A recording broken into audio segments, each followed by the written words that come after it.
నమస్తే BCN news కి స్వాగతం। నా పేరు నీలిమ। ముందుగా ముఖ్యాంశాలు। పల్నాడు జిల్లాలో ఘర్షణలేమీ జరగలేదన్న ఎస్పీ మల్లికా గారు। వినుకొండ మాజీ ఎమ్మెల్యే బ్రహ్మనాయుడు కళ్యాణ మండపంపై దాడి చేసిన వారిపై కేసు నమోదు చేసినట్లు స్పష్టం।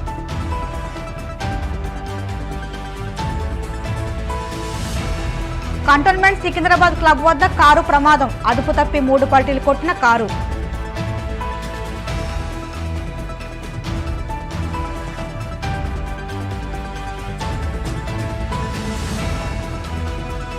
జగన్ను ప్రజలు ఇంటికి పంపారన్న సత్తెనపల్లి ఎమ్మెల్యే లక్ష్మీనారాయణ। మహిళల ఓపికతో క్యూలో ఉండి ఓట్లు వేశారని స్పష్టం।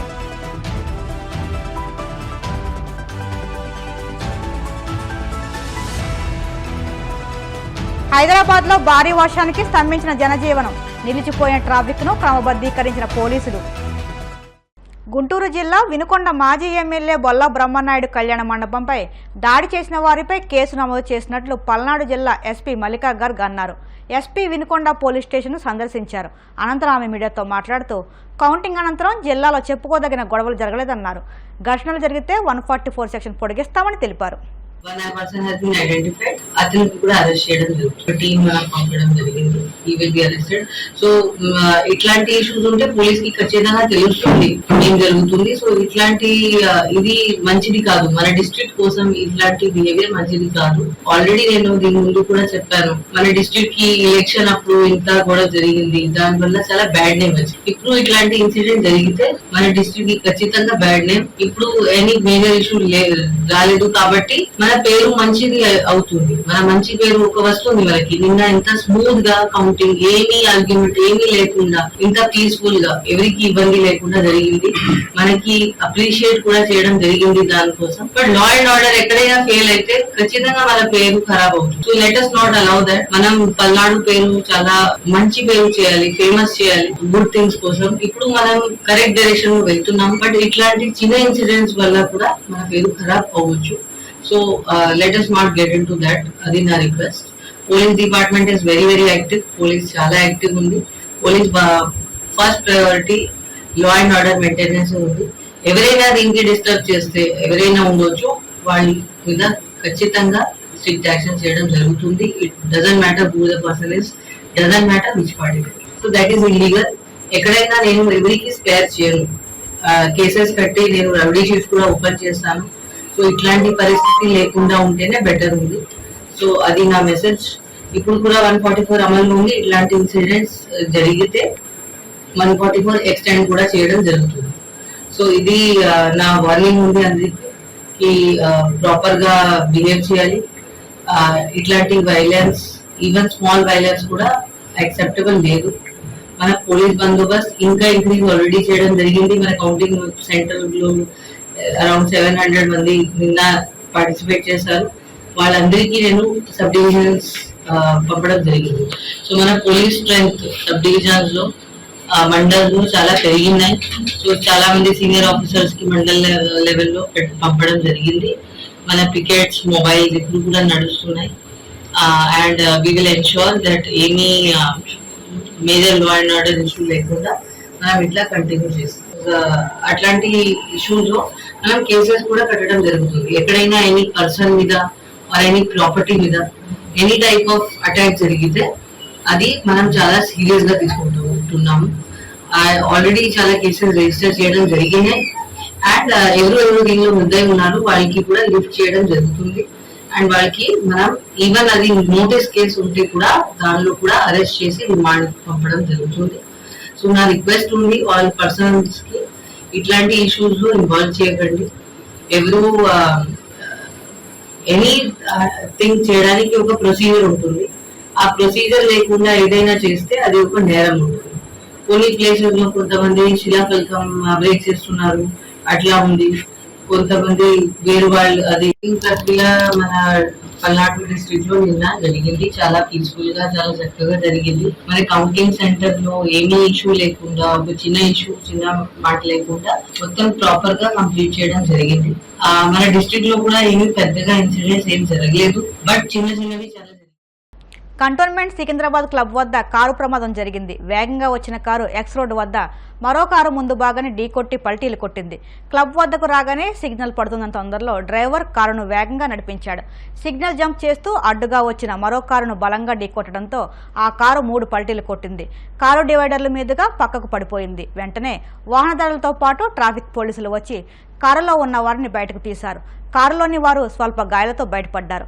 ఈ ప్రమాదంలో 2 కార్లు ధ్వంసమయ్యాయి. కారు ప్రమాద దృశ్యాలు సీసీ కెమెరాలు రికార్డ్ అయ్యాయి. వాటి ఆధారంగా పోలీసులు దర్యాప్తు చేస్తున్నారు. గాయాల పాలైన వారిని ఆసుపత్రికి తరలించి చికిత్స అందిస్తున్నారు. తెలంగాణలోని నార్సింగ మండలం వల్లూరు వద్ద హైవేపై రోడ్డు ప్రమాదం జరిగింది. కాశీ అయోధ్య తీర్థయాత్రలు ముగించుకుని హైదరాబాద్ వెళ్తున్న ఓ ట్రావెల్స్ బస్సు అదుపు తప్పి బోల్తా పడింది. ప్రమాద సమయంలో 21 మంది ప్రయాణికులు ఉండగా వారిలో 8 మందికి గాయాలయ్యాయి. వీరిని రామయ్యంపేట ప్రభుత్వ ఆసుపత్రికి తరలించి చికిత్స అందిస్తున్నారు. జగన్ను ఇంటికి పంపించేందుకు ప్రజలు గంటల కొద్దీ క్యూలో నిలబడి ఓట్లు వేశారని గుంటూరు జిల్లా సత్తెనపల్లి ఎమ్మెల్యే లక్ష్మీనారాయణ పేర్కొన్నారు. ఈ సందర్భంగా సత్తెనపల్లి ప్రజలందరికీ ధన్యవాదాలు తెలిపారు. ముందుగానే చెప్పినట్లు బటన్ నొక్కి జగన్ను ప్రజలు ఇంటికి పంపించారని, రాష్ట్రంలో ప్రజాప్రభుత్వం వచ్చిందన్నారు. రాజధాని, పోలవరం, రాష్ట్రంలోని పెండింగ్ ప్రాజెక్టులన్నీ పూర్తి చేస్తామన్నారు.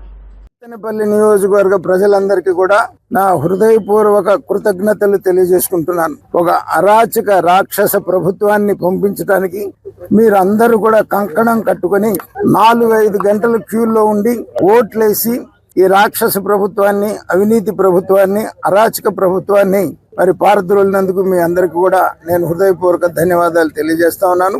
రాష్ట్రం మొత్తం మీద కూడా మేము మొదటి నుంచి చెప్తా ఉన్నాం, రాష్ట్రంలో విపరీతమైనటువంటి వ్యతిరేకత ఉంది. జగన్మోహన్ రెడ్డిని బటన్ నొక్కి ఇంటికి పంపించడం ఖాయం అనేటువంటి మాట అదే జరిగింది. ప్రజాప్రభుత్వం వచ్చింది. చంద్రబాబు నాయుడు గారి నాయకత్వంలో రాజధాని కానీ, పోలవరం కానీ, రాష్ట్రంలో ఉన్నటువంటి పెండింగ్ ప్రాజెక్టులన్నీ కూడా పూర్తి చేస్తూ ఈ రాష్ట్రాన్ని అభివృద్ధి బాటలో తీసుకొని వెళ్తామని సందర్భంగా తెలియజేస్తాను. విశాఖ జిల్లా పెందుర్తి నియోజకవర్గ ప్రజలకు ఎమ్మెల్యే పంచకల రమేష్ బాబు కృతజ్ఞతలు తెలిపారు. ఈ మేరకు ఆయన మీడియాతో మాట్లాడుతూ ఒక చారిత్రాత్మక విజయాన్ని సాధించామని అన్నారు. జనసేన అధ్యక్షులు పవన్ కళ్యాణ్ తాను నమ్మి టికెట్ ఇచ్చారని, ఆ నమ్మకాన్ని పెందుర్తి ప్రజలు నిలబెట్టారని అన్నారు. ప్రజలు తమపై పెట్టుకున్న నమ్మకాన్ని నిలబెట్టుకుంటానని, విపక్షాలకు ఓటుతో బుద్ధి చెప్పారని అన్నారు.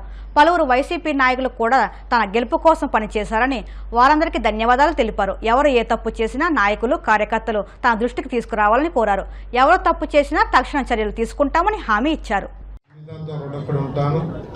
మరి ఇక్కడికి వచ్చేసరికి నన్ను ప్రోత్సహించిన తెలుగుదేశం లీడర్లందరికీ పేరు పేరున, అలాగే క్యాడర్కి కానీ, బీజేపీ లీడర్స్కి, క్యాడర్కి, మరి జనసేన అయితే నా కుటుంబ సభ్యులు, వాళ్ళైతే ఎలక్షన్కి బూత్ దగ్గర వాళ్ళు పడ్డ తపన, నేను గెలవాలి అని చెప్పి మన జన సైనికులు, వీర మహిళలు వాళ్ళే అభ్యర్థుల్లాగా నా మీద చూపించిన ప్రాభాభిమానానికి ఈ మూర్తి పార్టీల నాయకులకు కానీ, కార్యకర్తలకు కానీ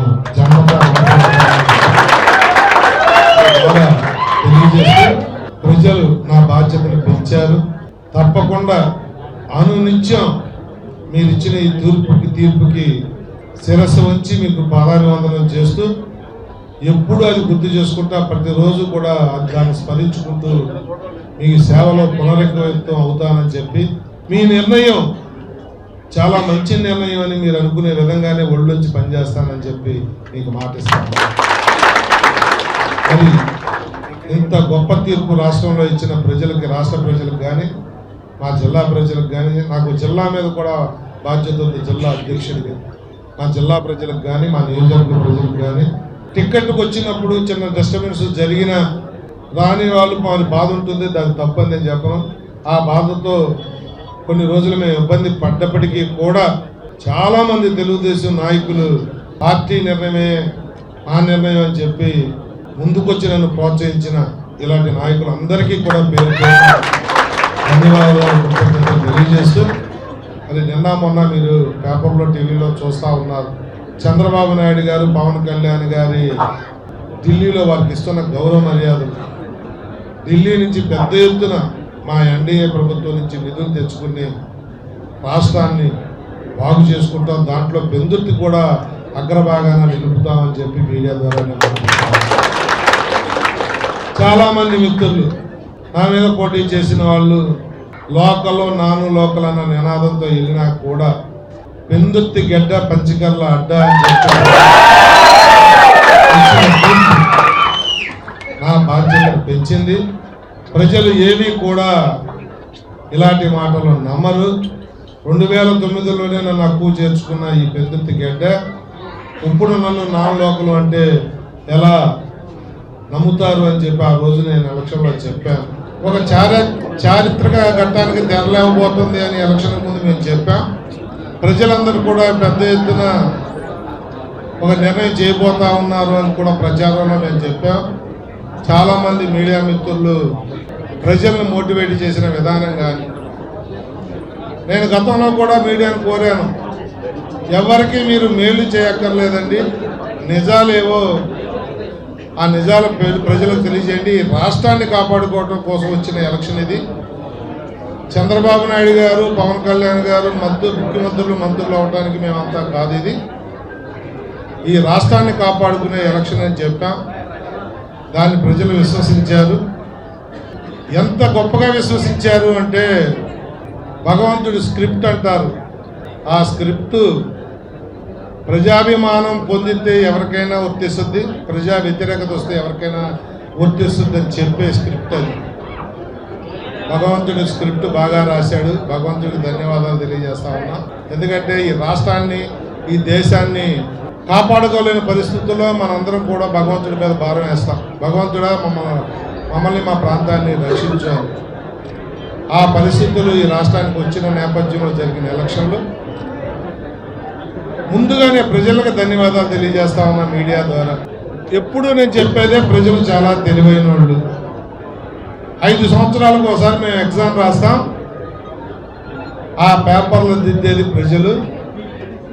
మమ్మల్ని పాస్ చేసినా ఫెయిల్ చేసినా ప్రజలు చేస్తారు, వాళ్ళు న్యాయ నిర్ణేతలు అని చెప్పి.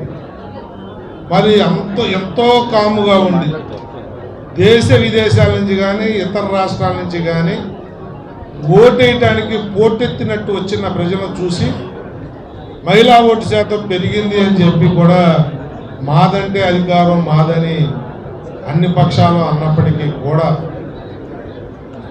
ప్రజల తీర్పు మాత్రం సుస్పష్టంగా ఒకే విధానంతో రాష్ట్ర ప్రజలందరూ ఆలోచించారు. ఆ తీర్పే అమలు చేశారు. ఇప్పుడు కాసేపు ప్రకటనలు.